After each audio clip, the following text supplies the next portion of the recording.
aja.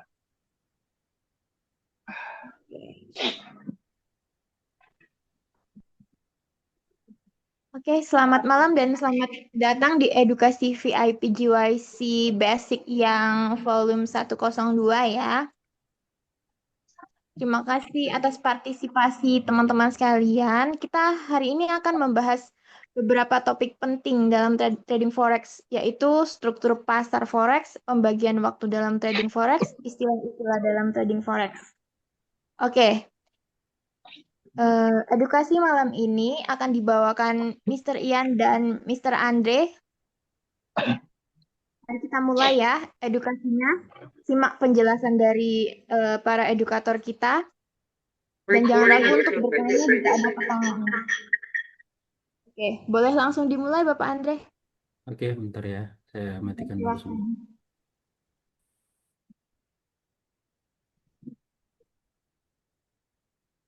Oke ya teman-teman. Eh, Malam ini kita akan belajar tentang market struktur ya. Jadi market struktur, terus tentang waktu trading dan istilah-istilah dasar ya dalam forex. Nah, yang pertama itu kita akan bahas tentang market struktur ya.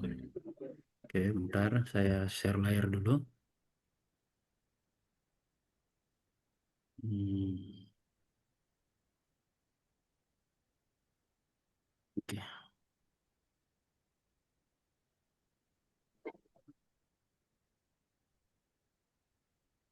Oke, jelas ya teman-teman.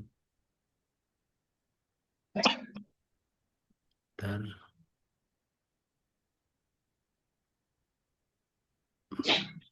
Jelas, jelas, jelas. Oke. Nah, di sini kita berbicara tentang market struktur. Apa itu market struktur? Jadi, market struktur atau struktur pasar itu dalam trading forex itu merujuk pada pola pergerakan harga yang terbentuk akibat interaksi antara pembeli dan penjual ya, yang mencerminkan tren pasar, level support dan resisten, serta pola-pola tertentu. Jadi, market struktur ini terbentuk karena adanya interaksi antara buyer atau seller, pembeli dan penjual gitu. Nah, ya, hal inilah yang nanti bisa bisa menciptakan tren market itu kemana, terus menciptakan level support and resistance-nya di mana, nah, serta beberapa pola-pola candle yang biasa kita gunakan ya untuk bertransaksi. Jadi memahami struktur pasar itu membantu para trader untuk mengidentifikasi tren, peluang entry, gitu, atau potensi pembalikan arah harga. Nah, itu. Oke, komponen utamanya yaitu pertama itu tren pasar ya atau market trend. Nah, jadi dengan struktur pasar itu kita bisa lihat uptrend, apakah trennya naik secara harga secara konsisten membentuk higher high ya istilahnya, atau higher low itu menunjukkan dominasi pembeli gitu. Nah, di sini Anda bisa lihat terus juga menciptakan dari struktur pasar itu kita bisa melihat tentang downtrendnya gitu, membuat downtrend atau melihat apakah pasar sekarang itu lagi sideways atau konsolidasi. Nah, sideways ini harga bergerak di kisaran tertentu ya, jadi tidak ada tren, dia bolak-balik di misalnya naik 5 poin, turun 5 poin. Nah, itu terjadi karena buyer dan seller ini imbang, pembeli dan penjual itu imbang dalam bertransaksi ya. Nah, ini terus kita lanjut ke support and resistance. Ini salah satu market struktur juga. Nah, support and resistance ini kan paling sering kita gunakan dalam transaksi ya, khususnya untuk teman-teman yang baru mau belajar trading. Itu yang paling pertama itu sebaiknya dipelajari adalah tentang support dan resistance. Ya, jadi Anda bisa tahu level harga penting di mana harga cenderung berbalik arah karena adanya tekanan permintaan atau support atau penawaran atau resisten yang kuat ya. Nah, makanya hukum support and resistance biasanya itu di support Anda harus nge-buy, di resistance Anda harus nge-sell. Karena fungsi dari support and resistance ini seperti yang kita sampaikan sebelumnya, itu berfungsi sebagai tahanan ya, di mana dia wajib memantulkan harga itu minimal 2 kali. Semakin kuat dia menahan harga, maka support and resistance ini bisa dianggap sebagai strong support atau strong resistance gitu. Nah, contohnya seperti ini ya. Ya, jadi di sini kita bisa lihat support ini yang garis biru, teman-teman ya. Support ini garis biru, terus Di atas ini ada resisten, tetapi bisa saja support ini become resistant ya. Kalau dia misalnya ke break, contoh di garis tengah ini, yang awalnya yang garis merah ini sampai ke sini ya, ini adalah resisten awalnya, tetapi setelah dia ke break, maka dia berubah menjadi support, ya berubah menjadi support. Nah, makanya biasa ada istilah support 1 atau support 2 gitu. Jadi fungsinya seperti anak tangga lah ya. Kalau dia berhasil naik ke anak tangga kedua, maka anak tangga kedua itu sudah menjadi support. Resistennya adalah anak tangga ketiga, begitupun sebaliknya. Tuh. Terus di sini yang ketiga adalah swing high dan swing low. Nah, titik terendah dan titik tertinggi yang terbentuk dalam pergerakan harga yang dapat digunakan untuk mengidentifikasi tren dan level potensial untuk entry. Nah, itu. Ini semua terbentuk dari eh, market struktur ya. Nah, makanya ada biasa istilah, ya, ini nanti ada materi khususnya ya, yang tentang istilah-istilah ini. Bagaimana menentukan bosnya, bagaimana menentukan coachnya. Bos biasa itu ya break of struktur. Jadi struktur market ini ke break ya. Sudah ke break yang awalnya dia turun, ini yang tadinya adalah bisa kita anggap sebagai resisten, akhirnya dia ke break. Nah, itu disebut bos. Gitu. Nah, ini selanjutnya. Nah, apa manfaatnya untuk memahami struktur pasar ya atau market struktur ini? Pertama, untuk identifikasi tren. Nah, karena salah satu kunci dasar dalam trading itu adalah follow the trend atau mengikuti tren. Kalau trennya lagi up, sebaiknya teman-teman jangan memaksakan diri untuk masuk entry sell ya atau mengambil posisi jual. Nah, sebaiknya teman-teman mengikuti trennya. Jadi kalaupun harga sudah naik, terus ada potensi untuk turun, itu hanya koreksi saja. Saran saya, tunggu dia menyentuh support lagi, terus Anda buy lagi. Itu. Jadi identifikasi tren ini membantu trader menentukan apakah harga pasar sedang naik atau turun, atau bahkan mungkin sideways. Nah, berbeda kalau sideways ya. Kalau sideways terus Anda ingin buy sell mungkin bisa ya, tapi risikonya pasti lebih besar ya pada saat sideways. Karena sideways ini penentuan apakah harga akan melanjutkan kenaikan atau malah turun. Nah, ini. Nah, pada saat harga keluar dari sideways ini biasa pergerakannya begitu cepat, ya. Terus manfaat yang kedua yaitu peluang entry. Nah, memungkinkan trader menentukan titik masuk yang potensial dengan mengikuti arah tren atau mencari pembalikan arah. Nah, pembalikan arah ini dalam arti bukan berarti melawan tren, teman-teman ya, tapi di sini adalah pembalikan tren. Apakah tren ini sudah berubah? Di situ teman-teman baru boleh entry. Misalnya trennya lagi up, terus dari struktur pasar ini kita sudah lihat ini sudah waktunya pergantian tren, nah baru boleh teman-teman untuk mengambil posisi sell. Seperti itu. Terus manfaat yang ketiga, dengan mempelajari struktur pasar, teman-teman ini bisa eh, menyiapkan untuk manajemen risiko. Jadi membantu menetapkan level stop loss dan target profit yang lebih efektif berdasarkan struktur pasar. Nah, contoh misalnya, eh, kebanyakan yang teman-teman bingung itu adalah stop loss-nya di berapa. Dengan menggunakan struktur pasar, contoh misalnya yang support and resistance tadi. Nah, pada saat teman-teman nge-buy di support, teman-teman ini tidak perlu bingung untuk menentukan SL-nya di mana. SL-nya otomatis di bawah dari support. Kenapa? Karena kalau harga ini berhasil nge-break support, maka harganya akan berbalik arah, turun semakin jauh. Begitupun sebaliknya. Jadi pada saat teman-teman di resisten yang ngambil posisi sell, nah silakan stop loss-nya di atas dari resisten tadi, gitu ya. Terus menganalisis sentimen pasar ini manfaat keempat, yaitu memberikan gambaran tentang psikologi pasar dan kekuatan relatif antara pembeli dan penjual. Dengan membaca struktur pasar, jadi ini perlu latihan juga teman-teman ya. Anda perlu latihan, tapi kan kurikulumnya ini masih panjang ya, masih panjang. Kita akan terus berusaha untuk membimbing teman-teman untuk bisa memahami semua materi-materi yang kami berikan di QIC ya. Nah, jadi eh, di sini nanti untuk analisa sentimen pasar itu teman-teman ini butuh jam terbang ya, butuh jam terbang. Kita akan eh, terus melatihnya ya. Nanti kita akan terus latih supaya kita bisa mempelajari eh, tentang sentimen pasar ini kayak gimana ya. Oke. Nah, contoh penggunaan struktur pasar dalam trading ya. Nah, ini yang tadi saya katakan break of struktur atau BOS ya, istilahnya BOS. Ketika harga berhasil menembus level support atau resisten yang signifikan, ini bisa menjadi indikasi perubahan tren atau kelanjutan tren yang ada. Dalam arti seperti ini, pada saat harga lagi trennya lagi up, terus tercipta BOS, kita lihat lagi apakah harga ini bisa ngebreak misalnya ke atas, menembus break of struktur yang sudah terbentuk, maka dia akan melanjutkan kenaikannya. Tetapi kalau dia tidak mampu untuk ngebreaknya, berarti harga atau tren akan mengalami pembalikan arah, ya, yang awalnya mungkin uptrend berubah menjadi downtrend. Yang kedua ini namanya market structure shift (MSS). Perubahan struktur pasar di uptrend ke downtrend atau sebaliknya yang dapat dimanfaatkan untuk trading. Nah, ini. Jadi Anda bisa entry ya, misalnya sekarang uptrend nih. Nah, cuman mungkin sudah berapa hari uptrend, ada trader itu yang menunggu pembalikan arah saja. Saya ingin menunggu pembalikan tren. Setelah uptrend, saya menunggu kapan downtrendnya, sudah ada muncul market structure shift-nya, maka di situ saya akan mencari entry point untuk melakukan entry sell atau mengambil posisi jual. Nah, contohnya seperti ini. Nah, ini bosnya jadi harga naik, membentuk high, terus turun lagi, dia naik lagi. Nah, di sini dia ke break. Nah, dia di sini ke break, maka ini sudah menjadi support ya, sudah menjadi support di saat harga ini sudah di posisi ini. Nah, tapi ada percobaan lagi untuk turun. Berusaha turun untuk ngebreak bos yang ada di sini. Nah, break bos yang ada di sini. Nah, kalau dia gagal, maka dia akan melanjutkan kenaikan. Seperti itu.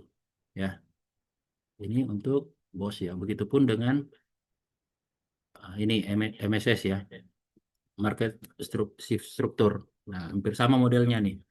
Nah, di sini terjadi MSS pada saat harga turun ke bawah. Jadi ini terjadi pembalikan tren. Yang awalnya trennya lagi up, ya. Terus sudah terbentuk MSS di sini. Nah, itu pada saat dia berhasil ngebreak, maka tren sudah berubah. Nah, ini dasar aja ya kalau dari market of structure. Nah, lebih nanti market of structure ini harus dikombinasikan dengan teknikal, teman-teman. Harus dikombinasikan dengan teknikal karena dari market of structure ini kita akan lebih banyak mengaplikasikannya di pertama support and resistance, pola candle itu, atau kita melihat style dari pergerakan harga saat itu ya. Itu. Kalau untuk dari market struktur ini mungkin ada pertanyaan dari teman-teman. Silakan langsung ditanyakan ya. Ayo teman-teman, boleh mengajukan pertanyaan? Ya, tidak ingin bertanya kah? Malam. Atau ganti aja kita yang bertanya. Sebab Untuk Oh, tanya-tanya. Silakan. boleh, silahkan. Nah, untuk bos, itu apakah memang kan bos itu kan untuk menentukan bos itu seperti apa ya? Untuk melihat dari grafiknya, kalau kita tidak memakai alat bantu, terkadang terkecoh untuk struktur marketnya. Oke.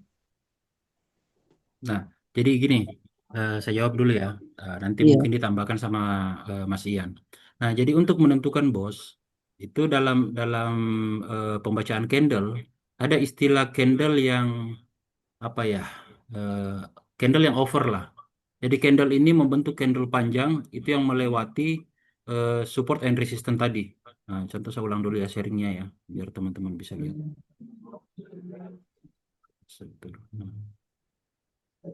Nah, kita lihat contoh misalnya yang gambar yang ini ya. Nah, kalau kita aplikasikan ini ke dalam candlestick, maka di sini akan ada terjadi ini candle kecil-kecil ya, candle kecil-kecil misalnya ini candle sell ya, satu ini kita anggap candle sell. Nah, pada saat terjadi candle yang lebih besar dari candle sebelumnya, itu dia naik, itu bisa disebut arah untuk menciptakan BOS atau break of structure. Jadi terbentuk dulu seperti ini, terus dia mengalami koreksi, turun lagi, ya, terus dia berusaha naik lagi satu kali. gitu, naik lagi 1 kali. Ingat ya, karena break of structure ini sebenarnya hampir sama dengan menciptakan support and resistance dulu. Setelah itu dia berusaha untuk nge-break support dan resistance itu. Nah, itu disebut BOS. Jadi contoh ini teman-teman bisa lihat harga naik beberapa kali terpantulkan ya. Ini kita kalau dari gambar ini 2 kali, 2 kali. Setelah terjadi itu, candle ini mencoba sekali lagi dan akhirnya break. Ini menggunakan satu candle ya. Satu candle ini mampu nge-break, candle yang lebih panjang itu mampu nge-break, inilah yang disebut BOS gitu. Dan dia close di atas ya, di atas dari resisten ini, maka disitulah disebut break of structure. Jadi struktur yang sudah terbentuk rapi seperti ini, itu di break atau dirusak oleh beberapa atau satu candle yang panjang gitu. Nah, ini butuh latihan lagi sih sebenarnya. Butuh latihan lagi, tapi di kelas berikutnya nanti untuk pemahaman pola candle itu Anda bisa temukan nanti ini. Ya, Mas Ian mungkin ada yang ingin ditambahkan? Ya, oke. Halo, bisa dilihat gambar saya, papan tulis saya? Ya, jadi break of structure itu ya, yang pertama teman-teman harus mengetahui istilah misalnya namanya high high, ya toh? Ada istilah nanti ada bentuk kayak low low gitu ya. Nah, ini kan high high ya, istilahnya kan harga tertinggi dari suatu bentuk struktur seperti ini. Saya dekatkan bentuk struktur seperti ini. Ketika terjadi harga naik, candle naik, terus candle itu ada turunan, ya toh?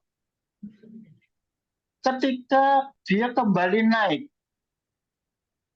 sampai batas ini itu belum terjadi break of structure. Ketika dia sudah break high-nya, membentuk high baru, misalnya candle ini sudah belum muncul ya, inilah sudah terjadi BOS. Simpelnya seperti itu, break of structure. Jadi ketika dia sudah membentuk swing high pada awalnya, ya, jadi katakanlah fase ini belum terjadi, ya kan? Fase baru, fase pertama, ini fase kedua. Nah, di sini seandainya sebelumnya sudah terjadi model seperti itu ya, yang seperti yang digambarkan oleh grafiknya Bang Andre, ya. Nah, di sini adalah high high atau bahkan ini bisa menjadi swing high. Istilah swing high itu kalau teman-teman pahami itu adalah harga tertinggi ya, harga tertinggi dalam suatu bentuk kurva ya. Dalam suatu bentuk kurva. Katakanlah gini, harga naik dari 100 menjadi 150. Terus turun lagi ke 120. Naik lagi ke 130. Maka 150 inilah yang dinamakan swing high. Demikian juga kebalikannya kalau terjadi di bawah, harga terendah menjadi swing low. Nah, ketika terjadi suatu struktur bahwasanya sudah terjadi high ya, dari harga high sebelumnya ya, terus dia di break. Halo, bisa jelas ya suara saya ya? Mohon maaf, saya takutnya Jelas kok jelas. Pak, jelas. Aman. Oke, gambarnya juga jelas ya. Siap. Jadi kalau mungkin gambarnya Bang Andre tadi kan bentuknya kan garis-garis seperti ini kan. Iya, Nah, betul. garis-garis ini bisa dimanifestasi oleh beberapa candle sebenarnya. Nah, misalnya candle-candle naik-naik seperti ini, dia membentuk high atau bahkan swing high pada saat ini ya, sebelum ini terbentuk. Nah, ketika dia terjadi turunan, habis itu naik lagi. dan ini break harga high sebelumnya, membentuk high baru, maka level di sinilah ini terjadi break of structure. Demikian pula dia akan membentuk struktur baru. Saya naik, ini turun. Yang saya warnai, yang saya garis ini turun ya. Turun. Ya kan? Ini kan high-nya level di sini. High. Harga tertinggi pada saat itu. Nah, dia naik kembali. Dalam beberapa candle dia naik kembali. Nah, di sini sudah terjadi bos lagi. Bisa dipahami sampai di sini? Halo? Bisa, Bisa, Pak. Pak. Halo? Bisa. Bisa. Yang bertanya tadi sudah jelas ya? Jadi mungkin yang aplikasinya ya, bentuk garis-garis tadi itu akan dimanifestasi oleh beberapa candle gitu. Nah, itulah yang dinamakan break of structure. Nanti ketika ini kan nanti akan membentuk trend ya, trend up gini kan, spread. Habis itu nanti ada terjadi perubahan lagi, trennya down trend. Nah, tadi yang istilahkan oleh panduannya Bang Andre tadi, change of character. Dari perubahan terjadi dari uptrend menjadi downtrend. Nah, seperti itu. Ada yang nanti ada teori lagi tentang MSS ya, Bang Andre ya. Ya, betul. Nah, gitu. Itu sebenarnya hampir sama sih, change of character dengan MSS hampir sama. MSS sama, ya betul. Ya. Ada pertanyaan yang lain? Atau mungkin ini belum jelas seperti yang saya gambarkan? Kita tampilkan dulu mungkin gambarnya ya. Ya, siap. Nah, ini dalam bentuk tren lagi turun nih. Di sini Anda bisa lihat. Kelihatan mungkin teman-teman ya. Iya, kelihatan. Nah, itu lebih jelas dengan beberapa candle. Dia sudah membentuk high low, berusaha naik lagi, ketahan lagi sama resisten. Terus akhirnya dia mulai turun dan akhirnya nge-break nih, dia bentuk ya, turun lagi, mencoba lagi. Nah, di sini ke-break strukturnya ya, terbentuk lagi low ya. Seperti itu. Jadi polanya seperti ini. Cuman ini dalam keadaan trennya lagi turun ya. Kalau untuk tren up Anda tinggal balik saja, tapi polanya hampir sama nih. Di sini polanya hampir sama. Tinggal Anda balik saja untuk tren yang lagi up. Ini trennya lagi turun. Nah, tinggal nanti kita lihat apakah terjadi change of character di sini. Apakah dia akan berubah menjadi uptrend gitu. Betul. Kembali lagi teman-teman, ini bukan berarti Anda sekali melihat sudah langsung paham ya. Kita akan terus mencoba untuk melatih teman-teman. Itu step by step ya. Makanya kita tuh belajarnya nanti itu per kurikulum. Jadi pelan-pelan kita akan ajarkan biar teman-teman ini bisa melatih nanti, bisa menyerap. Kalau untuk satu kali belajar, apalagi kayak market struktur seperti ini agak sulit ya.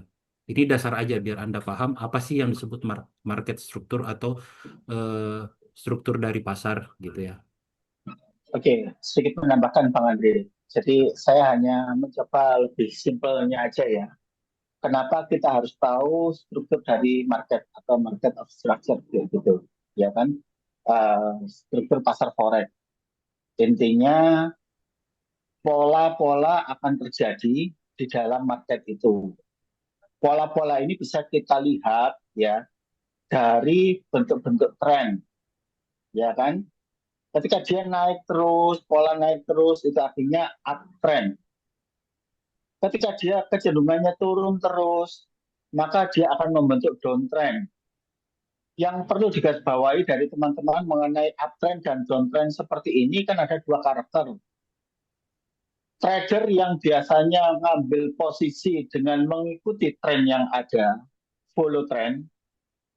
Nah, ada juga trader yang ngambil posisi secara berkebalikan. Halo? Oke, udah. Berkebalikan artinya mencari support dan resisten di mana tren itu akan berhenti, misalnya seperti itu.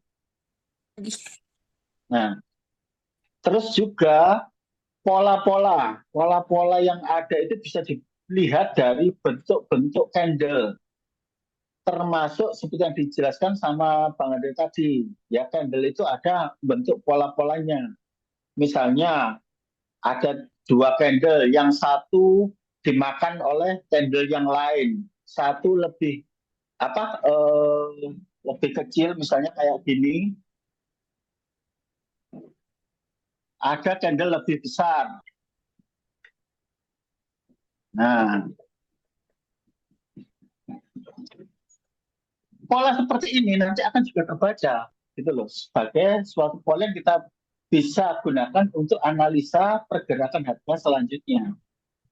Makanya ada istilah-istilah engulfing, ada istilah harami, ada istilah hanging man, kayak gitu, hammerhead dan sebagainya. Nanti akan kita pelajari lagi, ya kan?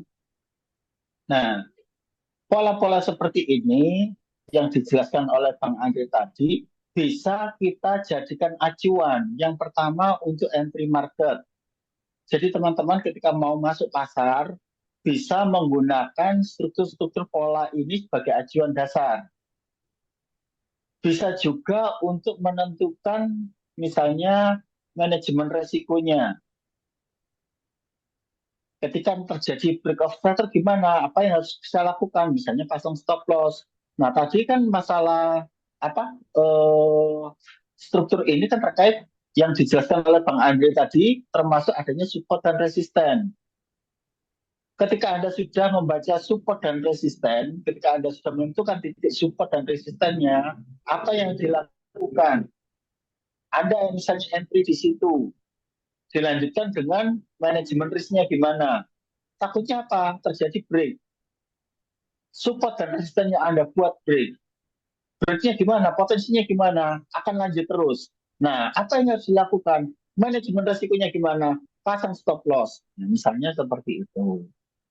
Jadi, pentingnya kita memahami struktur dalam forex ini, ya struktur pasar ini, yang di dalam hal ini terutama teori teknikal ya yang paling mendekati ya, Ya, betul. analisa teknikal ya. Ya, betul. Analisa teknikal itu sangat berkorelasi sangat berkorelasi ini ya, penting sekali dengan struktur market seperti ini. Betul. Nah, itulah fungsi-fungsinya kita harus paham struktur ini. Gitu. Oke, Bang Andri bisa dilanjut, Bang Andri.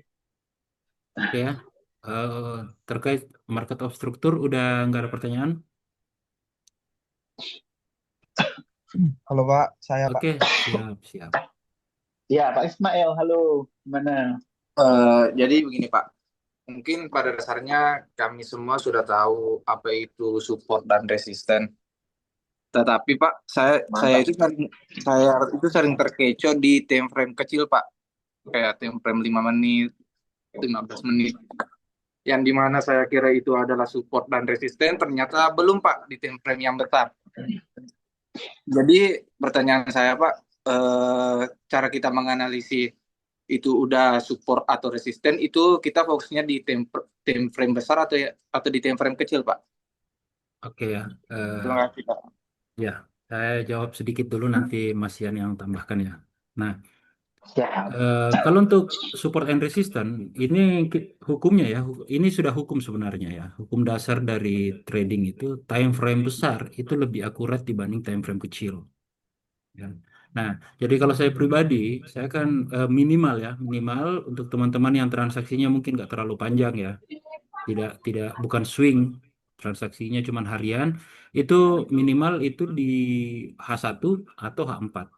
Anda tentukan dulu, nanti dikonversi, diturunkan lagi ke time frame yang lebih kecil. Nah, contoh mungkin saya coba share ya. Saya coba share, kita lihat dulu tampilannya ini.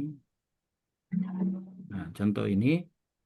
Nah, kita anggap ini adalah saya bikin dulu garisnya. Nah, ini contoh ini adalah garis resisten ya. Ini resisten di time frame 1 jam ya. Nah ini, sorry support ya, support sebelumnya, tapi sekarang udah hampir become resistant. Nah, oke. Nah, Anda bisa menarik garis seperti ini. Anggaplah ini ya, garis biru, garis hijau ini adalah support atau resisten yang sudah Anda tentukan. Nah, tapi Anda ingin transaksi di time frame kecil, Anda boleh turunkan. Anda boleh turunkan misalnya ke 30 menit dulu. Nah, 30 menit ini kan Anda sudah lihat garis yang kita buat tadi ternyata di sini dia. Di angka ini dan di sini. Ya, angka ini dan ini. Tapi 30 menit Pak terlalu lama saya menunggu. Oke, yang jelas Anda sudah menarik garis ini, Anda tinggal turunkan lagi ke 5 menit. Nah, di 5 menit ini Anda bisa mencari support and resistance yang lebih kecil lagi. Lebih kecil lagi. Itu. Nah, tetapi kalau misalnya, tunggu saya perbesar ini ya. Oke, kita perbesar dulu. Nah, di sini. Nah, ini garis yang Anda buat di time frame H1 nih. Nah, di H1. Dia lanjut sampai ke sini kan. Nah, hanya membuat dari time frame H1 pun Anda sudah bisa menemukan support and resistance yang sebenarnya lebih kuat. Contoh di harga ini. Ini bisa saja menjadi support, apa bisa saja menjadi resisten. Mungkin Anda akan terkecoh di sini kan. Nah, itu. Tapi yang paling kuat adalah ini. Tuh. Paling kuat adalah ini karena ini adalah support and resistance yang kita tarik dari time frame yang lebih besar tadi. Nah, untuk entry-nya boleh kita masuk di time frame kecil. Nah, contoh misalnya kayak kondisi sekarang. Kalau untuk yang di harga ini, saya tidak akan entry. Kenapa? Saya ragu ya. Nah, saya akan ragu karena dari time frame besar ini harusnya break. Ini harusnya break gitu. Nah, maka saya akan menunggu lagi. Saya akan menunggu pada saat harganya di sini ini dia di resisten yang sama nilainya dengan time frame yang lebih besar. Di sini saya akan berani untuk entry sell. SL-nya di atas sini ya, sedikit di atas sini tergantung money management Anda, itu. Anda bebas pasang di sini. Nah, saya akan nge-sell di sini. Tuh, saya akan nge-sell di sini. Gitu, Pak. Jadi kalau langsung bukanya di apa di M5 pasti banyak terkecoh nih karena di sini banyak banyak yang bisa menjadi support and resistance. Saran saya tarik dulu dari garis yang terbesar, time frame yang terbesar, terus Anda perkecil. Setidaknya Anda sudah punya patokan dari time frame yang lebih besar. Bahkan saya pribadi pun kadang masih menggunakan time frame daily dulu untuk menentukan secara jangka panjangnya, terus turun lagi ke H4, H4 mencari lagi untuk diperkecil, terus turun lagi ke H1 gitu. Dan seterusnya sampai ke M5. Jadi nanti Anda bisa buat banyak garis-garis nih. Yang jelas ada acuannya bahwa ini time frame besarnya. Time frame besar ini berarti dia lebih strong, lebih akurat lah bahasanya ya. Saya rasa gitu, Pak. Mungkin dari Mas Ian tambahan.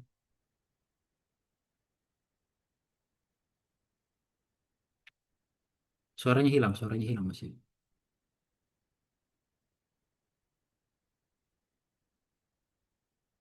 Nggak kedengaran Mas Ian. Sorry, saya mute tadi, saya pas batuk tadi. Oke, Halo, oke. yang tanya tadi siapa namanya? Abang, Bang siapa tadi yang tanya? Bang Janda dari Makassar, Bang. Oke, Bang Jenda. Jadi Astaga, gini, Makassar ternyata. Nanti besok kita ketemu. itu Saya, sama dengan saya Bang ajarin Bang langsung. Ade Besok itu. kita ketemu, Pak. Besok ketemu di Todopuli. Astaga. Abang ini apa scalper? Scalper atau day trader, Bang? Abang. Scalper, Bang. Scalper. Pantesan. Makanya saya tangkap tadi biasanya apa para scalper memang rata-rata mengambil apa entry market tidak mungkin melihat time frame yang panjang. Paling time frame antara M1, M5 mentok sampai M15, betul nggak? Jadi kadang-kadang gini Bang, apa saya pernah juga melakukan hal seperti yang Abang lakukan juga gitu ya. Nah, memang untuk pada saat market-market tertentu, ketika yang sideway kecil-kecil ya, di jam-jam yang tidak sibuk, jam-jam tanpa berita, misalnya seperti itu cukup efektif. Tapi kadang-kadang ya, ketika sudah market itu gerak sedikit aja, sudah alamat. pasti akan banyak timbul yang namanya support yang ataupun resisten yang kita buat itu akan di break, false support, false resistance seperti itu. Nah, sebenarnya kalau yang kita melihat support dan resisten ini, sebenarnya orang-orang yang day trader ini malah yang lebih diuntungkan. Karena apa? Mereka day trader ini kan trading hanya paling 1 kali, 2 kali, atau bahkan 3 kali aja lah maksimal dalam satu hari. Apalagi swinger lebih panjang lagi, ya kan?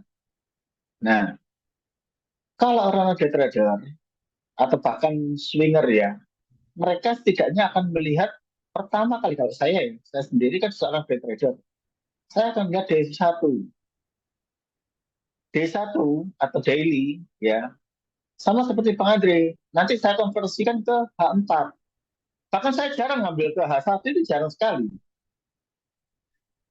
Setidaknya kalau saya sudah membuat support dan resisten, yang pertama memang di area-area situ bisa saya jadikan acuan untuk saya pasang limit order.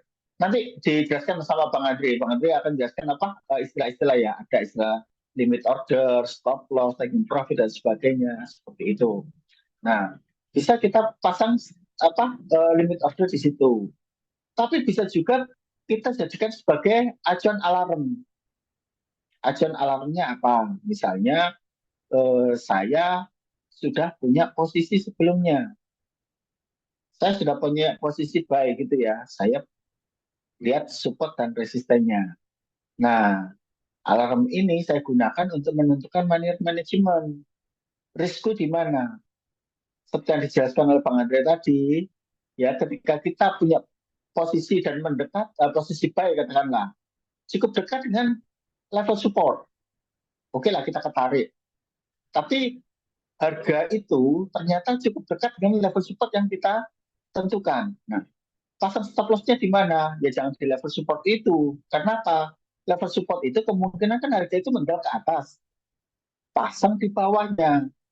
Itulah gunanya kita menarik support dan resisten. Untuk penentuan time frame-nya, sama seperti yang Bang Andre sampaikan, saya biasanya menggunakan daily sebagai acuan awal. Karena apa? Enak sekali kita menentukan pakai daily itu. Pola-pola atau katakanlah kalau kita menarik garis-garis ya, baik itu horizontal line maupun equidistant channel gitu ya, yang garis miring-miring ke atas ke bawah kayak gitu, atau garis trend. Nah, itu lebih mudah kalau kita melihat dari daily. Baru kita turunkan ke bawah ke H4. Karena bagi saya, misalnya saya pengguna Fibonacci kayak gitu ya. Fibonacci yang saya gunakan lebih efektif di time frame H4 atau bahkan daily dibandingkan dengan H1 gitu, karena mungkin saya hanya trading sehari paling 1 kali 2 kali gitu aja, yang penting target saya dalam 1 hari terpenuhi gitu. Nah, kalau Anda menggunakan time frame yang kecil ya, resiko yang kita hadapi jelas banyak sekali, nantinya support dan resisten yang kita tarik garisnya itu akan di break. Maka yang harus Anda lakukan apa? Setidaknya ketika Anda sudah melihat pergerakan ya pada saat dekat, misalnya Anda menggunakan M5 atau M15, harga itu sudah kelihatan agak cepat pergerakannya, ya sudah, jangan dilanjut. Kalau Anda masih mempertahankan teknik scalper yang Anda gunakan saat ini. Betul, Bang? Anda masih ini ya, lebih suka dengan scalper ya, Bang ya? Halo? Halo? Bang Ismail. Iya Pak. Betul Pak. Nah, biasanya kalau Anda melakukan scalping seperti itu, katakanlah dari 3 kali shoot gitu, atau 5 kali shoot lah. Nah, ini kemungkinan di break itu berapa kali? 2 kali? 3 kali? Iya, 2 kali sampai 3 kali Pak. Memang rata-rata kejadiannya seperti itu ya. Seperti itu memang saya nggak menyalahkan orang yang menggunakan metode seperti itu, karena metode seperti itu pun banyak yang menarik ya, istilahnya yang apa, banyak yang tertarik dengan metode seperti itu, dan banyak juga trader yang menggunakan metode seperti itu. Nah, masalahnya yaitu tadi jam terbang seseorang sangat mempengaruhi, karena kita akan bisa, atau feeling kita ya, terutama feeling kita ya, itu akan sudah memberikan sinyal-sinyal ke kita. Ini harga paling akan naik turun dalam kisaran waktu ya 10 menit, 15 menit ke depan, atau bahkan sampai 1 jam ke depan. Sesudah itu takutnya nanti dia akan gerak lagi. Seperti itu yang setahu saya. Jadi kalau mau lebih bijak lagi, coba lebih beralih ke time frame yang lebih tinggi. Mungkin ini akan mengubah gaya karakter Anda ya. Dari seorang scalper menjadi day trader ya. Tapi it's okay.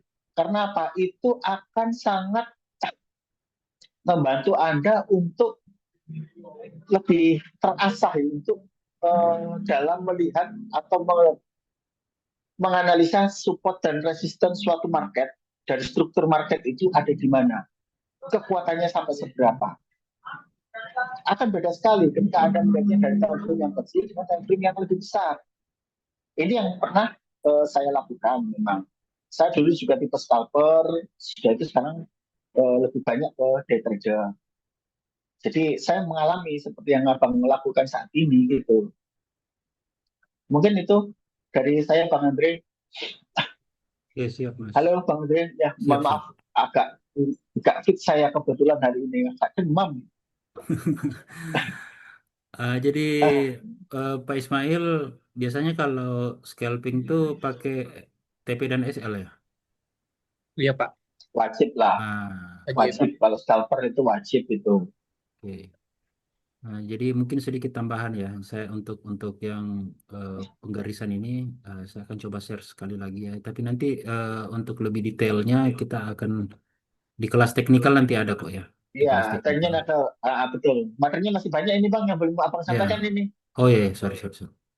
Salah share sebentar. Jadi kalau Bang Ismail sudah aman, sudah apa, sedikit tercerahkan, ya kalau ingin lebih detail lagi, nantilah kita di kelas teknikal selanjutnya. Ada kok materi tentang itu. Ya, betul. Apalagi satu kota ternyata. Nanti kita ngopi bareng lah. Hmm, ya, Nah, yang berikut saya lanjut ya teman-teman ya ke pembagian waktu dalam forex. Ini eh, dasar sih ya. Mungkin nggak akan terlalu eh, bikin pusing ya. Nah, pembagian waktu dalam forex. Jadi forex itu beroperasi 24 jam sehari, 5 hari seminggu ya. Ini khusus forex di luar dari BTC ya atau kripto ya. ya, betul, betul. Betul. Namun dibagi menjadi beberapa sesi perdagangan yang saling tumpang tindih gitu. Jadi bukan berarti selesai Asia baru masuk Eropa, enggak seperti itu. Yaitu pertama sesi Asia, Eropa dan Amerika. Ini sesi yang paling besar yang mendominasi ya. Masing-masing sesi ini memiliki karakteristik volume dan volatilitas yang berbeda-beda yang dapat dimanfaatkan oleh trader sesuai dengan gaya trading mereka. Ya, baik dari segi yang swing maupun yang scalper itu semua bisa tinggal pilih waktunya saja ya, mana yang cocok buat Anda ya. Oke, yang pertama sesi Asia ya. Sesi Asia itu dimulai dari Sydney, kemudian lanjut ke sesi Tokyo, terus Hong Kong dan Singapura. Sesi ini cenderung lebih tenang ya. Jadi ini biasanya pagi teman-teman. Jadi kalau pagi kan biasanya perdagangan itu lebih lebih tenang. Itu karena yang bertransaksi itu cuman Asia aja ya, masih bursa-bursa Asia. Terus nanti masuk ke sesi kedua yaitu sesi Eropa. Nah, dimulai dari Frankfurt, Jerman ya. Namun pusat perdagangan utamanya adalah di London ya. Di London, sesi ini sangat aktif karena merupakan pusat keuangan dunia dan banyak trader memanfaatkan waktu ini untuk melakukan transaksi. Biasanya di sore hari, teman-teman. Di situ mulai pergerakannya sudah mulai volatilitasnya sudah mulai kelihatan ya. Naik turunnya cepat, jaraknya lumayan jauh. Terus sesi yang ketiga yaitu sesi Amerika, dimulai dari New York, namun juga melibatkan pasar Kanada dan Amerika Latin. Nah, sesi ini didominasi oleh mata uang dolar. Nah, makanya biasa kalau malam itu kan kita sudah mulai nunggu nih, mulai teman-teman mulai menunggu news apa nih yang keluar yang berhubungan dengan USD ya. Nah, karena di sini market yang betul-betul volatilitasnya itu betul-betul besar. Gitu. Nah, kalau ini jadwalnya ya, jadi ini dalam waktu Indonesia Barat ya, waktu Indonesia Barat. Jadi Anda bisa lihat nih dari jam 5 sampai jam 2 ada yang kalau untuk Tokyo jam 7 sampai jam 16, Londonnya masuk nanti jam 15 sampai 00, terus New York masuk jam 8 sampai jam 4. Jadi ini ada yang dikatakan tumpang tindih nih. Jadi Londonnya masih buka, Amerika juga udah buka gitu. Nah, itu disebut waktu overlap atau tumpang tindih. Contoh misalnya London, New York overlap. Ketika sesi Eropa dan Amerika bertemu, ini menciptakan volume perdagangan yang tinggi dan volatilitas yang lebih besar. Nah, contoh misalnya jam 8 ke atas itu mulai bertepatan juga dengan munculnya news-news fundamental ya dari kalender ekonomi. Terus Tokyo London juga overlap. Ketika sesi Asia dan Eropa bertemu bisa menjadi waktu yang aktif untuk trading. Jadi di sore hari. Di sore hari itu sudah mulai aktif juga, volatilitasnya sudah mulai terasa. Dulunya Kak, waktu kami masih transaksi di pound sterling tuh ya memang nunggu waktu yang sore. Waktu London baru mulai entry untuk pound sterling gitu. Ya. Terus jadi ini nggak panjang ya karena cuma pembahasan waktu aja ya teman-teman ya. Jadi eh, memahami pembagian waktu forex penting untuk menyesuaikan. Pertama, untuk menyesuaikan gaya tradingnya ya. Trader dapat memilih sesi yang paling sesuai dengan strategi trading mereka. Yang kedua, memanfaatkan volatilitas. Sesi-sesi dengan volatilitas tinggi memberikan peluang besar untuk meraih keuntungan. Jadi, khususnya contoh misalnya tadi kayak Pak Ismail ya. Kalau mau scalping ya ini di sesi Eropa Eropa New York ya. Itu Anda bisa di situ scalpingan karena volatilitasnya memang tinggi ya. Naik turunnya bolak-balik cepat kalau untuk para scalper. Nah, terus untuk mengelola risiko, jadi memahami karakter masing-masing, sesi membantu trader mengelola risiko dengan lebih baik. Jadi Anda sudah bisa tahu kalau di sesi yang tumpang tindih, misalnya Eropa dan New York, di sini SL saya mungkin harus lebih ketat karena pergerakannya begitu cepat ya. Kalau yang mungkin agak agak santai, ah, boleh di sesi Asia. Mungkin di situ SL Anda mungkin bisa agak jauh sedikit, gitu ya. Mungkin perbandingannya bisa lebih besar, gitu. Nah, kalau untuk zona waktu ini aja yang bisa saya sampaikan ya, karena cuma pembagian zona aja. Mungkin teman-teman ada yang ingin ditanyakan dari pembagian zona waktu ini? Ada Silahkan. yang trading saham, indeks saham internasional. Ada yang trading di situ enggak? Misalnya trading Nikkei, trading Hang Seng, Cihana? atau Enggak, trading Dow enggak, Pak. Jones, kayak gitu. Ya, Ada nggak? masih enggak ada. Masih lokal. Oh, Aku. masih loh. Enggak, soalnya Kak, Oke, oke, ya oke, oke. kurang kurang tahu ya tentang masalah itu. Betul.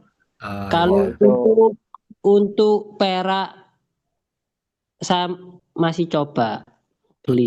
oke. Tetap perak, untuk Perak SAG, iya, SAG USD. iya SAG USD. luar biasa. Oh, luar biasa. Jarang sekali loh orang yang trading perak itu. Karena sekarang dominasi XAU USD malahan. Nah, Iya, Jadi soalnya ya, yang mungkin sekarang jauh. mungkin bisa dilirik, Pak. Menarik kayaknya. Soalnya kan dari kemarin juga saya sempat lihat ya terkait news berita dari Perak sendiri. Jadi gini Pak, kenapa perak ini mungkin ya maaf saya ngomong bahasa kasarnya itu dianak tirikan dibandingkan dengan XAU USD yang dianak emaskan kayak gitu ya. Karena kecenderungannya ya kita bisa menganalisa emas, kita bisa melihat tren dan sebagainya. Karena apa? Emas ini kan salah satu atau bisa dikatakan dia sebagai safe haven yang terkuat, safe haven terbaik. Perak ini belum loh, nggak bisa dikatakan safe haven loh. Jadi untuk menganalisa tentang perak ini lebih sulit daripada emas. katakanlah kita melihat perang, terjadinya perang, ataupun kita lihat misalnya masalah perang tarif, ya toh, atau kita melihat masalah gonjang-ganjing rates Amerika. Nah, orang-orang yang sudah terbiasa trading emas itu melihatnya lebih gampang, lebih jelas dibandingkan dengan perak. Kayak gitu. Memang perak mengikuti kalau ada berita-berita seperti itu, tapi jangan salah. Pernah ada suatu waktu ya, perak ini nggak gerak, emas ini geraknya sudah apa volatile gitu. Jadi itulah kenapa orang-orang tidak atau menganaktirikan perak dibandingkan emas. Karena dari segi fundamental terutama perak SAG USD itu lebih sulit Pak dibandingkan dengan SAU USD. Gitu. Dan lagi kita kan juga maaf ya, pengetahuan kita dari berita-berita itu kan sangat terbatas tuh. Negara-negara mana yang sangat berpengaruh terhadap XAD USD dibandingkan dengan XAU USD, ya kan? Kita lihat Timur Tengah, pasti ketika berjualan di Timur Tengah, SAU USD terpengaruh, tapi belum tentu SAD USD, ya kan? Nah itulah kenapa bukannya saya nggak melirik ya, saya juga pernah sesekali trading perak gitu kan, tapi hanya berdasarkan teknikal aja, bukan dari fundamental. Ini hanya teknikal waktu itu. Kalau saya trading SAG USD karena memang ya mungkin keterbatasan saya juga untuk mencerna fundamental yang terkait dengan XAG USD. Gitu Bang. Bang Andre, Oke, siap. ada tambahan ini dari pertanyaan itu yang terkait SAG itu tadi? Menarik Boleh. sebenarnya sih. Memang menarik, XAG itu menarik memang Pak. Saya pernah trading XAG, cuman ya XAG ini lebih dominan ke supply and demand saja. Orang lagi butuh Ya, ya beli, teknikal kan ini. ya itu Kalau aja. Jadi nggak terlalu, saya malah. ya kalau mau lebih anarkis sedikit, ya oil lah Pak, sekali-sekali dilirik. Nah, kalau oil kan setidaknya kan kalau Ya, dari fundamental kita kan lebih bisa dapat source-nya, Bang Andre. betul. Ya kan, Nah, misalnya terkait dengan Timur Tengah kayak gitu, pasti akan pengaruh ke harga oil, kebijakan-kebijakan di Timur Tengah. Malah saya ini, selama saya sering-sering baca di CNBC ataupun di investing, yang terkait dengan perak ini jarang sekali dibahas gitu loh. Ya, Makanya betul. saya ngomong cukup sedikit referensi kita untuk membahas fundamental yang terkait dengan XAG USD atau perak ini, Mm. gitu Bang. Nah, kenapa tadi saya mengambil wacana tanya ke rekan-rekan apakah sudah ada yang trading index? Nah, karena pembagian waktu ini sangat penting bagi orang-orang yang trading index. Sangat-sangat penting. Kecuali yang trading forex ya. Kalau forex memang bisa disesuaikan dengan karakter dan mata uang apa yang kita ambil. Katakanlah Anda trading yen. Trading yen, Anda bisa mulai dari pagi ketika market Tokyo itu open. Nah, itu sudah bisa Anda trading. Karena yen pasti akan gerak pagi-pagi dibandingkan dengan euro USD misalnya atau pound sterling USD misalnya kayak gitu. Tapi kalau Anda lihat fenomena saat ini memang ada banyak anomali. Terutama kenapa kok pagi-pagi emas itu sudah gerak. Nah, salah satunya apa? Berita-berita dari Cina ataupun berita-berita dari negara-negara Timur Tengah itu banyak dirilis pada saat pagi-pagi juga. Makanya Cina itu kan marketnya kan buka jam 8:30, dimulai dari jam 8:15 sebenarnya. Nah, seringkali waktu pagi itu mereka sudah rilis berita tentang kebijakan-kebijakan pemerintahnya, mungkin mengkantor masalah perang tarif dan sebagainya kayak gitu. Makanya pada saat jam-jam segitu ya, yang dulunya emas ini kecenderungannya tidak gerak, seringkali terjadi pergerakan juga pada saat-saat ini. Ini aku anggap sebagai suatu anomali karena apa? Ini disebabkan oleh berita-berita atau news-news yang terkait dengan perang tarif misalnya saat ini. Tuh. Itu yang sedikit saya tambahkan, Bang. Jadi kalau yang Bang Adri sampaikan tadi, disesuaikan dengan mata uang yang kita tradingkan. Jadi kalau SKU keseluruhan, mulai dari pagi Anda bisa trading, siang, malam, dan sebagainya, tinggal Anda memahami karakternya SKU ini sejauh mana. Tapi kalau terkhusus mata uang, misalnya yen, gitu ya, Anda bisa trading pagi-pagi, nggak apa-apa. Anda trading seperti yang Bang Andre, Anda trading pound sterling, USD, ya dimulai dari jam 4 sore. Karena jam 4 sore itu sudah mulai rilis berita-berita tentang pound sterling. Kalau mau trading euro, USD, ya mulai jam 2 siang, oke, gitu. Sedangkan kalau yang mulai rilis berita jam setengah 8, Amerika, ya, itu all sifatnya, orang. Semua pasti terdampak. Kecuali ya yang terdampak. Memang semua terdampak, tapi ada yang dampaknya itu kecil ya. Misalnya Anda trading di cross rate. Bang Andre nanti jelaskan ya cross rate itu apa, istilah-istilah kayak gitu ya Bang Andre ya. Siap, Habis siap. ini kan masih ada waktunya. Oke, saya kembalikan ke Bang Andre. Oke ya, jadi saya lanjut dulu ya teman-teman yang materi selanjutnya nanti kita tanya jawab setelahnya ya karena udah sejam sih ini. Nah, yang berikut yaitu kita akan bahas tentang Istilah-istilah Bang. istilah dalam trading forex ya. Nah, jadi istilah dalam trading forex ini yang pertama itu eh, nah, istilah umum ya. Pasangan mata uang, currency pair. Jadi pasangan mata uang adalah dua mata uang yang diperdagangkan secara bersamaan. Misalnya Euro USD eh, atau Euro dan melawan dolar ya. Tapi untuk currency ini ada dua jenis ya teman-teman ya. Jadi ada major currency. Major currency ya seperti ini, Euro melawan USD. Jadi semua yang ada USD-nya itu disebut major currency. Nah, untuk cross rate atau cross currency-nya ini bisa euro lawan pound sterling misalnya. Tuh. Itu yang disebut cross rate ya. Kalau ini major rate atau major currency itu yang semua ada USD-nya. Terserah USD-nya mau di depan atau di belakang, yang jelas dia ada USD. Contoh euro USD, pound sterling USD, XAU USD, atau yang seperti yang Bapak tradingkan tadi, XAG USD. Gitu. Terus yang kedua yaitu harga bid dan ask. Jadi harga bid adalah harga di mana trader dapat menjual pasangan mata uangnya. Sedangkan harga as adalah harga di mana trader dapat membeli pasangan mata uang. Jadi bid dan as ini hampir sama dengan sell dan buy ya teman-teman. Ada juga yang mengistilahkan untuk sell itu adalah short, untuk buy adalah long, gitu ya. Jadi ini ada beberapa penamaan sih untuk bid dan as ini.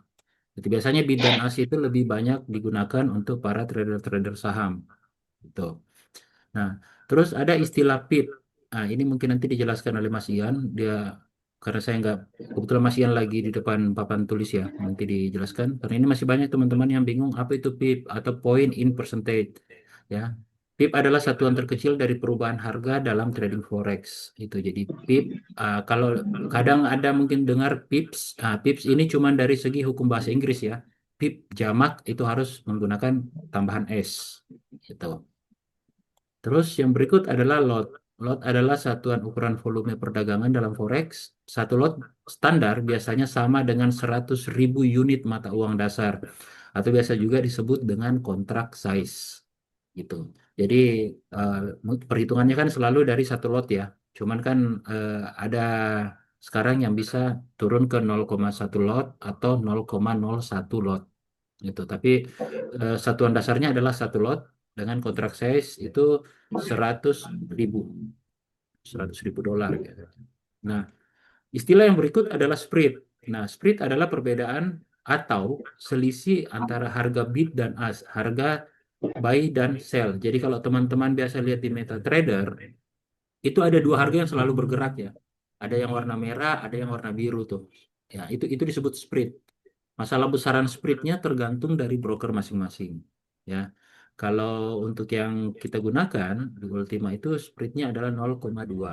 Kalaupun harus mengalami pelebaran, itu yang saya dapat di 0,3.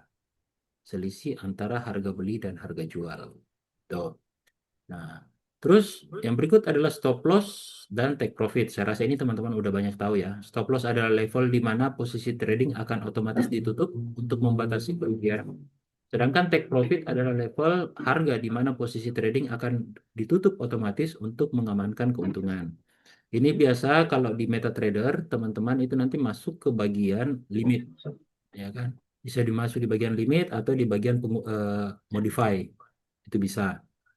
Selalu sebelah kanan Anda itu adalah take profit, sebelah kiri Anda adalah stop loss. Dan tinggal tentukan berapa pip stop loss-nya, berapa pip take profit-nya. Ya. Ada juga yang menggunakan take profit jauh dan menggunakan sistem trailing ya. Tapi itu nanti ada kita akan ajarkan teknik yang seperti itu juga. Ya, next itu adalah support and resistance. Jadi support adalah level harga di mana harga cenderung berhenti turun dan berbalik naik.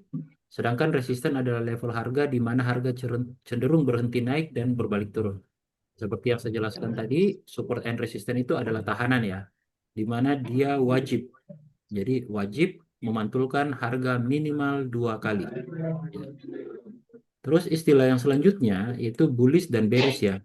Jadi bullish menggambarkan kondisi pasar yang sedang menguat atau naik, biasa kita sebut uptrend. Sedangkan bearish itu menggambarkan kondisi pasar yang sedang melemah atau turun, biasa kita sebut bearish. Ya. Nah, istilah selanjutnya yaitu adalah leverage. Jadi yang saya sampaikan ini adalah istilah-istilah umum aja teman-teman ya. Masih banyak istilah dalam dunia trading. Nah, leverage adalah fasilitas yang memungkinkan trader untuk memperbesar volume trading mereka dengan modal yang sangat kecil. Contoh, eh, satuan tadi untuk kontrak size, satu lot itu sama dengan 100.000 USD ya. Nah, Anda mungkin, modal saya gimana Pak? Modal saya nggak cukup sampai segitu. Nah, pada saat Anda menggunakan leverage yang terendah untuk saat ini yang ada di pasaran itu adalah 1:100. Nah, 1:100 berarti Anda cuma menggunakan modal Anda 1% dari yang seharusnya Anda gunakan 100%. Contoh, untuk entry dengan leverage 1:100, maka yang Anda butuhkan jaminan untuk bisa entry satu lot itu cuma di $1.000. Kalau normalnya kan harus 100.000 ya. Nah, di sini Anda cuma butuh modal $1.000 untuk entry satu lot dengan leverage 1:100. 1:200, Anda butuh cuman $500. Begitu seterusnya. Nah, apalagi sekarang kan sudah ada yang sampai 1:500, 1:1000, 1:2000. Saran saya maksimal itu di 1:1000 teman-teman ya. Karena leverage ini juga bisa menjadi masalah bagi teman-teman. Pada saat leverage-nya terlalu besar, Anda tidak akan membatasi diri untuk mengambil lot. Makanya biasa kita overload karena leverage-nya terlalu tinggi. Kita keasikan saja entry. Gitu. Nah, terus istilah terkait akunnya. Ini masih banyak teman-teman yang biasa keliru ya. Pertama, balance. Jadi, balance ini adalah total dana yang tersedia di akun trading sebelum perhitungan posisi terbuka. Gitu. Jadi balance ini biasa kalau kita lihat di trading, akun trading itu balance atau saldo yang paling atas ya. Paling atas. Jadi kalau saya biasa sampaikan ke teman-teman tuh balance adalah jumlah dana yang setelah atau dikurangi keuntungan atau sorry, total dana yang belum dikurangi keuntungan atau ditambahkan dikurangi kerugian atau ditambahkan keuntungan. Itu disebut balance. Nah, sementara equity adalah jumlah dana yang tersedia di akun trading setelah memperhitungkan posisi terbuka. Jadi equity ini Anda bisa tahu langsung kalau saya misalnya minus sekian, balance saya sisa berapa. Nah ini. Jadi equity itu adalah jumlah dana setelah dikurangi kerugian atau ditambahkan keuntungan. Jadi Anda nggak perlu hitung-hitung manual lagi. Misalnya posisi Anda ada beberapa layer nih. Nah, Anda tinggal lihat equity-nya. Apakah saya ini sudah untung atau malah mengalami kerugian. Itu. Terus ada istilah margin ya. Dana yang diperlukan untuk membuka dan mempertahankan posisi trading. Nah, ini yang saya sebut tadi. Kalau normalnya satu lot itu Anda membutuhkan margin 100.000, tetapi dengan leverage Anda misalnya leverage 1:100, Anda cuma membutuhkan margin sekali entry itu di 1.000 gitu. Jadi semakin besar leverage-nya, margin yang Anda gunakan semakin kecil. Ya, atau biasa juga disebut daya ungkit ya. Nah, terus free margin. Jumlah dana yang tersedia di akun trading yang dapat digunakan untuk membuka posisi baru. Ini juga harus Anda perhatikan saat Anda trading, khususnya teman-teman yang suka layering ya. Layernya banyak, Anda harus memperhatikan free margin saya masih cukup nggak untuk ngambil posisi. Gitu. Nah, Terus next adalah margin level. Margin level persentase yang menunjukkan rasio antar ekuitas dan margin yang digunakan. Nah, untuk menjaga stabilnya, saya sarankan teman-teman transaksi itu jangan pernah di bawah 1000%. Jadi Anda bisa lihat di MetaTrader tuh kalau di bawah 1000% itu Anda harus waspada. Ya, itu sebaiknya jaga agar transaksi Anda itu margin levelnya selalu di atas 1000. Terus ini margin call. Margin call peringatan dari broker bahwa margin akun trading sudah terlalu rendah dan membutuhkan penambahan dana. Ini yang paling banyak keliru. Makanya saya biasa heran kalau ada yang hubungin saya, Pak, saya MC. Ya kalau MC tinggal top up gitu. Karena MC itu bukan kolaps ya. Kalau kolaps itu habis. Kalau MC dan Anda ini sudah namanya saja margin call. Ya, margin call apa?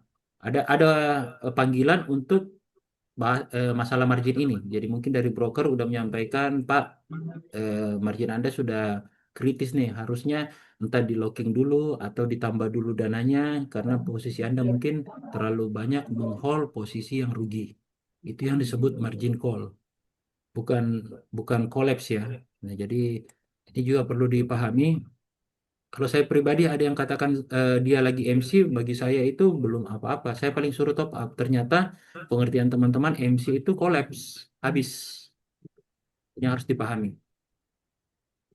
Terus ada istilah tambahan ya. Jadi ini entry, buka posisi baik buy maupun sell, exit menutup posisi trading, terus hedging, melakukan transaksi yang bertujuan untuk mengurangi risiko kerugian. Ini masuk dalam manajemen risiko dalam trading. Hedging ini kayak kuncian ya teman-teman. Anda nge-buy ternyata dia anjlok, takut Anda minusnya lebih banyak, Anda bisa ngambil posisi hedging, Anda bisa ngambil posisi sell, dikunci dulu. Ya. Terus liquidity, kemampuan suatu aset untuk diubah menjadi uang tunai dengan cepat. Nah, itu. Jadi kalau ya kita tahu lah kalau dalam dunia trading itu liquidity yang paling cepat ya. Liquidity-nya cepat. Anda entry sekarang, mau dijual sekarang, Anda mau exit sekarang, semua bisa. Gitu. Terus volatility ya, tingkat fluktuasi harga suatu aset. Nah, untuk sekarang yang paling tinggi volatility-nya itu adalah emas, makanya banyak peminatnya. Nah, ini sedikit istilah-istilah ya dalam trading forex. Oke, saya kembalikan mungkin ke Mas Ian, mungkin bisa dijelaskan sedikit Iya. khususnya tentang PIP ya, karena masih banyak teman-teman yang kurang paham tentang apa itu perhitungan PIP, gimana perhitungan PIP, gitu. Khusus dia Jadi Mas gini, aja dulu. Ya, Pak. ya, oke. XAU USD. Sekarang berapa XAU USD harganya? 32 berapa? 32 berapa ya sekarang ya? Jawabannya 3290,50 misalnya seperti itu. Ya kan? Nah, pips itu satuan terkecil. Artinya apa? Kita lihat dari nilai yang di belakang. Satuan terkecil. Misalnya euro USD, ya toh? Euro ini sekarang harganya 1.0730. Nah, katakanlah kita ngomong, lu jual berapa? Saya jual 100 pips. Berarti kalau kita bilang kita cuan 100 pip, untung 100 pip dari harga 1.07300 ini, berarti misalnya kita posisi buy ya, kita posisi buy, kita untung tuh 100 pip. Berarti ketika kita buy di harga ini,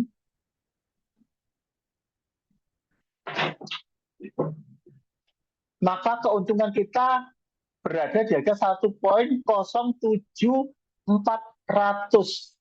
pips.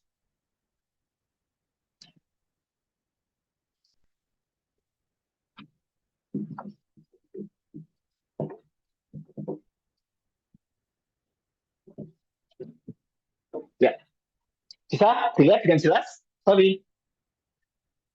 Oke. Dari harga, misalnya kita buy di 1.07300 euro. Euro itu kan ada 5 digit di belakang kan. Nah, ketika kita ngomong kita itu profit 100 pips maka kita bisa dikatakan dapat keuntungan dari buy di harga 1.07300 ke 1.07400. Kalau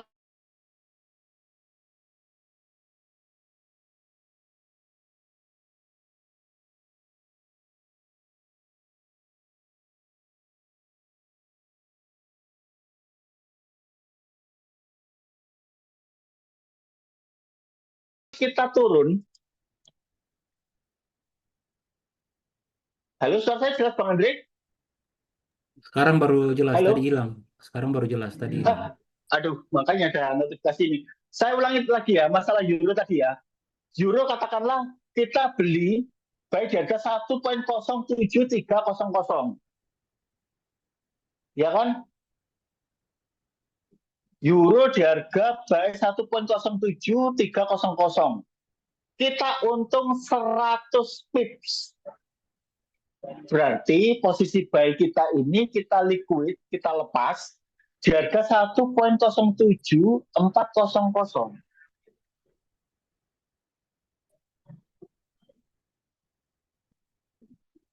Bentar ya. Kalau XAU USD hampir sama. Katakanlah kita sell di harga 3290.50. Kita untung katakanlah 500 pips.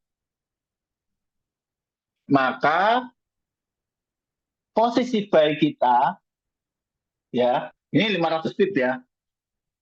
500 pips. Uts.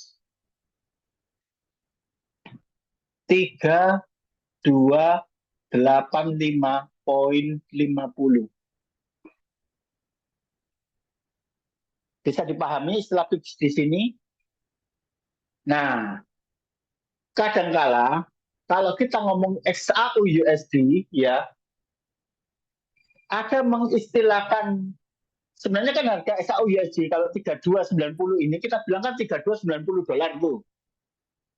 Satuan di belakang ini 90 ya.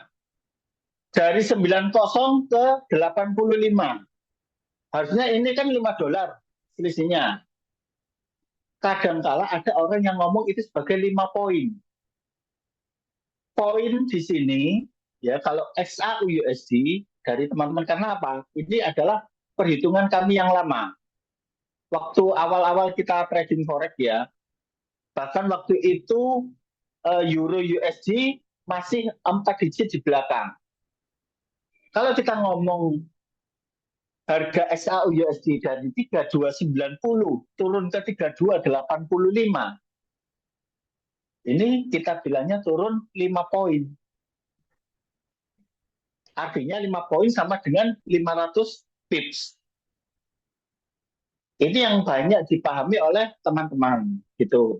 Kadang-kadang istilah seperti ini kadang rancu memang Bang. Ada yang menyamakan pips itu dengan poin. Bagi orang-orang yang lama, yang trading lama, yang katakanlah euro dengan apa digit di belakang cuma 4 angka, bukan 5 angka seperti sekarang, maka digit terakhir itu mereka bukan bilang pips, tapi poin. Yang 4 digit itu. Gitu. Artinya inilah penyebab kenapa kok terjadi kerancuan antara pip dan poin ini tadi. Karena ada tambahan digit kelima inilah yang bikin rancu itu.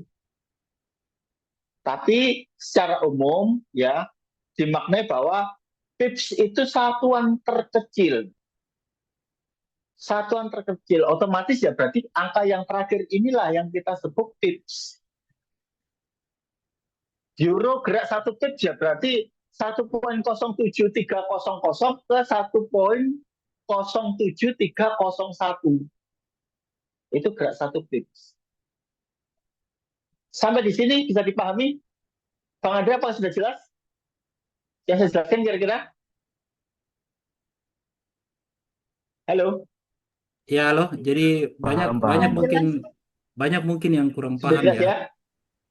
Banyak mungkin yang kurang paham kalau dulunya nggak tahu kalau sekarang ada perubahan ya.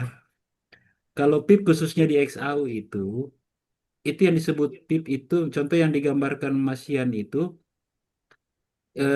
yang di belakang itu masih dihitung 50 PIP. Yang di belakang itu masih dihitung, ada yang seperti itu ya, di belakang itu masih dihitung Ini 50. Ya, itu masih 50 pips. ya Ya ini 50 PIP. Nah, nanti cukup 1 poin misalnya dari 90 ke 91, ke 91 itu baru namanya 100 PIP. Jadi 1 PIP itu adalah ya. contoh 3290,50, terus naik 1 PIP jadinya 3290,51. Itu yang disebut 1 PIP gitu teman-teman. Jadi kalau udah Boleh, cukup, boleh nimbrung nggak? silakan Cek, silakan. Jadi sebenarnya begini, kalau kita trading dari 10 tahun yang lalu, itu nggak ada 5 angka di belakang koma. Ya, Iya, betul Cek. 4 Betul. Mentoknya angka di hanya belakang di koma. 4 angka. 4 Dan angka. XAU Ah, USD itu hanya sampai 1 di belakang koma. Iya, Nggak ada 2 betul. angka. 2 angka ini baru timbul dan 5 di belakang koma itu baru timbul setelah ada MT5. Ya, sepakat. Dulu awal MT4 itu nggak ada 5 di belakang Nggak koma, ada. baru belakangan menyesuaikan. Nah, ilmu pips ini sebetulnya sudah nampak dari zaman dulu. Dari 20 tahun lalu saya belajar trading sudah ada namanya ilmu pips. Nah, pips jadi dari zaman dulu sampai sekarang orang trading itu sebenarnya nggak bisa dihitung sampai 5 di belakang koma, hanya sampai 4 saja. Makanya kalau saya belajar dari ada website namanya babypips.com, angka kelima di belakang koma itu tidak disebut pips, tapi disebutnya Tapi pipet. poin. Enggak, Pipets. Oh iya. Pipet. Pipet. Pipets. Jadi Ya, pipet. anaknya pip. Pipets. Jadi Betul, pipet. betul. Betul. Jadi dia pip kecil Pipets. gitu. Nah, kalau poin itu khusus untuk indeks. Dalam perdagangan indeks nggak ada pips. Ya, betul. Sebutnya Ya, selalu indeks benar. poin. Indeks poin. Gitu. Jadi Betul, ini yang betul, mesti betul. dibedakan. Kalau indeks itu poin, kalau forex dan yang lainnya itu memang betul pips. Makanya kalau misalnya teman-teman kemarin ikutan trading dengan Pak Ketua, ya kan? Tadi bilangnya SL-nya hanya 11 pips dan TP-nya di 15 pips. Ini kalau kita lihat di ajaran hari ini itu 110 dengan 150 Betul. gitu. Karena kalau dari orang yang sudah lama trading, angka kelima itu nggak pernah dihitung. Jadi kita berhenti sampai yang keempatnya saja, begitu. Jadi jangan bingung ya teman-teman ya, memang seperti itu gitu. Jadi kalau kita bicara dengan trader-trader yang udah lama yang disebut pips itu cuma sampai di angka Iya, keempat, kelimanya yang itu nggak tepat. pernah Heeh. nggak pernah diperhitungkan gitu. Nah, kalau anak baru sekarang, makanya kalau saya ngajarin orang selalu bilangnya angka kelima itu disebutnya pipettes. Cuman Pipet. Pipets. capek ya kalau kita lihat angka kelima terus Bingung, tradingnya Cek. 0,01 dapatnya duit berapa? Dikit banget, ya kan? Jadi Kalau memang di website ya, memang apa rata-rata istilah pipets itu sudah umum. Tapi kalau kita dalam apa bahasa-bahasa pergaulan ya, bahasa-bahasa umum, jarang orang bilang pipets itu. Tetap iya, pips inilah, betul, pips pips. gitu. Tapi kita nggak pernah lihat angka yang kelima, Mas. Kita selalu berhenti di yang keempat aja. Yang kelima nggak pernah dilihat. Pipet itu udah Kalau hilang 10 tahun yang lalu, Pak. Kata-kata itu udah hilang 10 tahun yang lalu. iya betul, Udah hilang pipet betul. tuh. Iya, ya begitu. Supaya nggak ada rancu aja. Jadi kalau dibilang, ayo take profit di 11 pips, itu berarti berhenti di angka keempat aja, teman-teman. Yang kelimanya jangan dihitung. Jangan Karena dihitung. kalau kita punya spread aja kan sudah berapa? Iya, Spreadnya aja sudah 10 22 kan? kalau iya. Benar 20. oh nggak? ya kalau XAU USD Kalau XAU. 22. Iya, Begitu masuk sudah kena dong iya, SL-nya. betul. Betul nggak? Iya, iya. Kalau kita melihat seperti itu, begitu masuk sudah kena XL, sudah kena SL gitu loh. Jadi sebenarnya bukan di situ.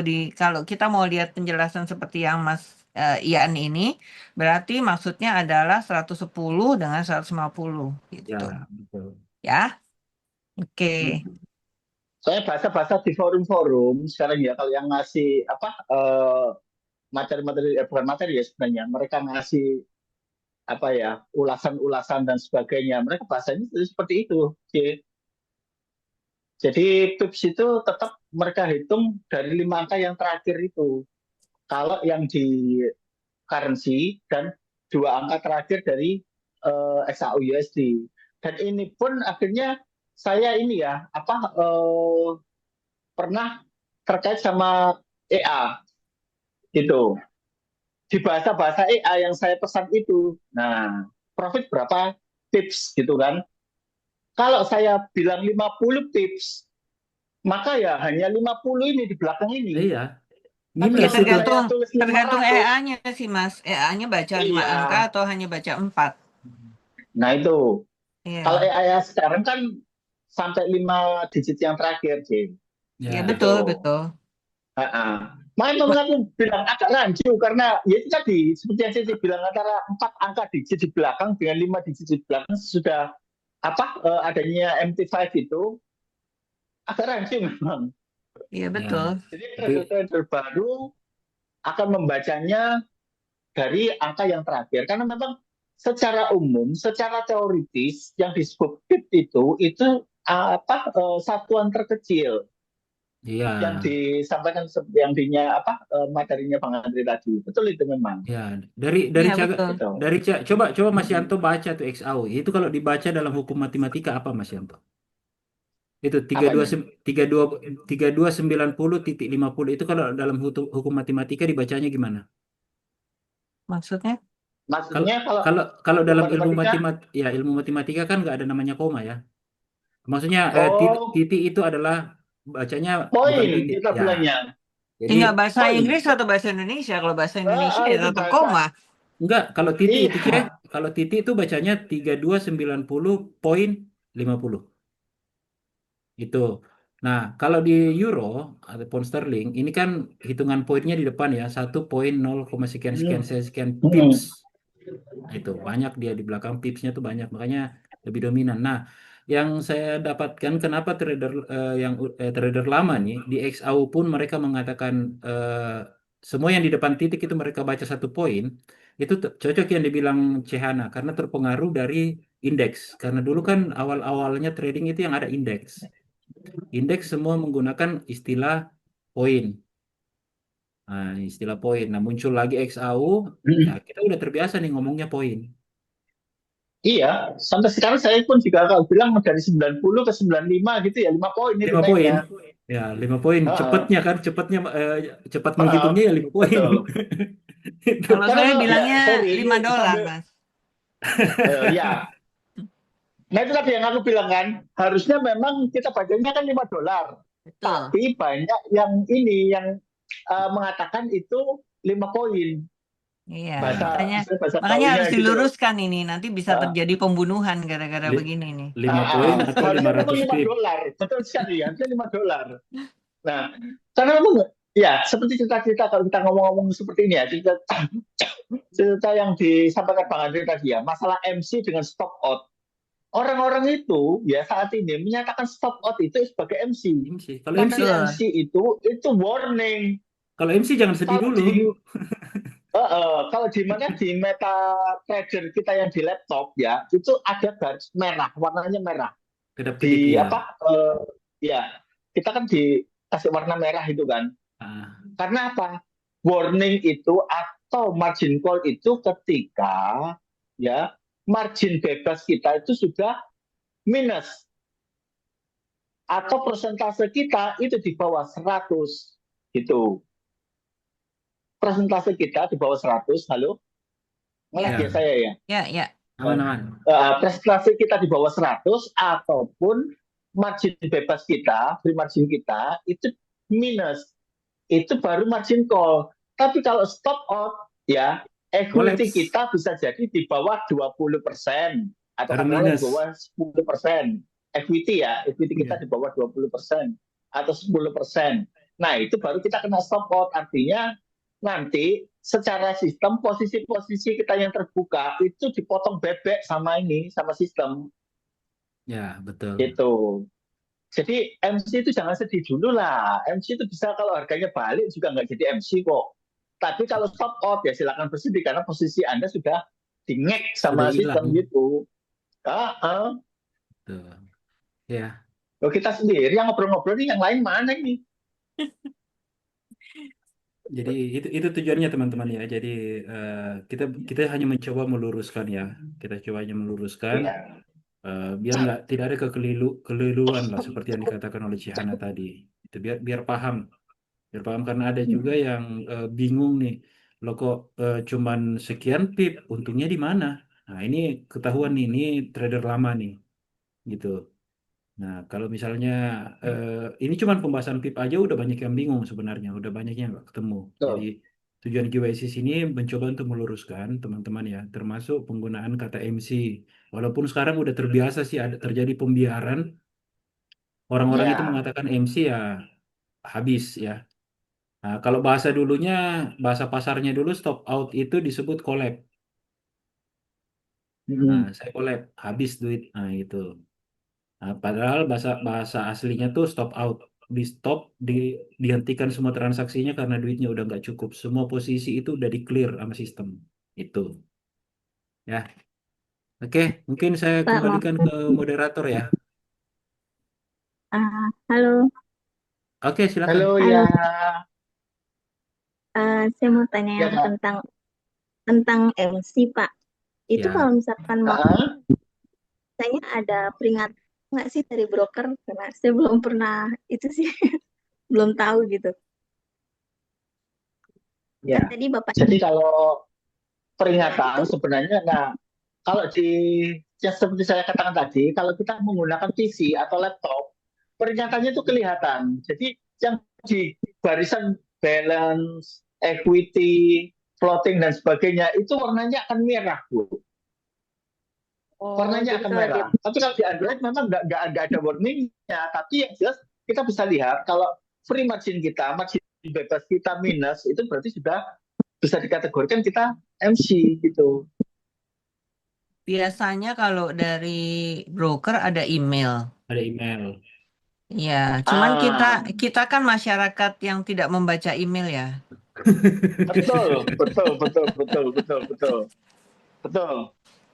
Soalnya kalau kita lihat di MT4 aja tanpa notifikasi email ya, kan kadang-kadang email itu dimatikan tuh notifikasinya sama teman-teman ya kita nggak akan tahu Ya, gitu. login MT5-nya aja kan Kalau banyak tuh teman-teman yang bingung cara hubungkan Ultima ke MT5 gimana Bang? Ini kok nggak bisa ya di emailnya dicek Pak, di situ ada passwordnya. Setelah dibuka, oh iya ada Pak.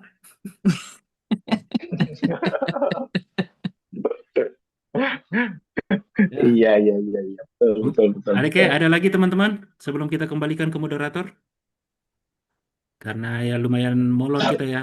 Memang sih butuh waktu yang panjang. Ya, yang namanya edukasi itu ya seperti inilah Bang. Ya Ya betul. wajar lah kita molot kayak gitu. Apalagi yang kumpul di sini satu visi ya, satu visi, satu kesukaan semua tentang forex ya wajar lah. Harap Har- maklum Pak pemula. Nggak ada Pak, Ya, nggak ada pemula di belajar. di Iya, nggak trading. ada pemula Di forex. trading nggak ada Iya, pemula Pak. betul. Kalau kami libur sebulan aja Pak, kami sudah blank tentang market. Itu. Pakai Shopee Ultima aja tuh, Om Andre. Gitu ya.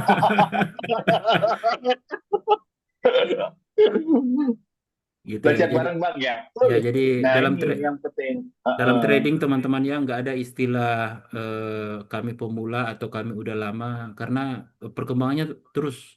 Contoh misalnya paling paling dasar ya. Dulunya itu sebelum COVID ya, sebelum COVID silakan teman-teman buka di MetaTrader, pilih time frame monthly ya. Sebelum COVID itu dalam setahun emas itu paling bolak-balik di 400-an paling tinggi. 400-an poin. Sekarang bergerak 1000-an teman-teman. Itu sudah 1000-an pergerakannya setahun. Coba aja Anda buka. Selama ini ya cuman bergerak itu 400, 500 gitu. Nah, sekarang udah berubah ya. Jadi ini kita harus tetap update nih. Kita harus tetap update. Jadi nggak ada istilah kami baru pemula, nggak. Kami juga pun begitu. Setiap hari belajar. COVID termasuk fundamental, iya Bang. COVID termasuk betul, fundamental. Dia termasuk fun- fundamental. dia masuk fundamental yang setara dengan yang hampir sama dengan perang atau bencana alam. Hal yang tidak bisa diprediksi. gitu. Ya kalau perang mungkin masih ada ya prediksinya sedikit-sedikit karena biasa kan ada ketegangan dulu baru perang. Nah, tapi COVID ini masuk kategori bencana. Nah, atau yang dulu ya bencana yang paling besar terjadi dulu sampai membuat apa ya eh, waktu apa nih menara World Trade Center ya BTC, BTC itu lagi BTC. Amerika lagi normal-normal USD lagi oke-oke kejebol udah anjlok. Itu udah trading aku Bang. Aku lihat banget itu grafiknya waktu itu. Pas di depan Iya Reuters saya waktu itu. itu Wah, gila benar. emas langsung membabi Ngeri. buta sebagai safe haven gitu. Itu kita nggak Ya. bisa prediksi teman-teman. Itu itu masuk kategori bencana ya. Masuk kategori bencana. Yang bisa diprediksi mungkin contoh misalnya kalau untuk emas ya ini salah satu bocoran ya. Hari Raya Diwali itu bisa menjadi salah satu bocoran. Hari Raya Diwali ini adalah hari raya umat Hindu ya. Di mana kebiasaan umat Hindu itu di hari raya Diwali itu mereka akan membeli emas. Jumlah gramnya itu disesuaikan dengan umur mereka berapa saat itu. Bayangin kalau seluruh umat Hindu di dunia belanja emas di hari raya Diwali, otomatis permintaan meningkat ya.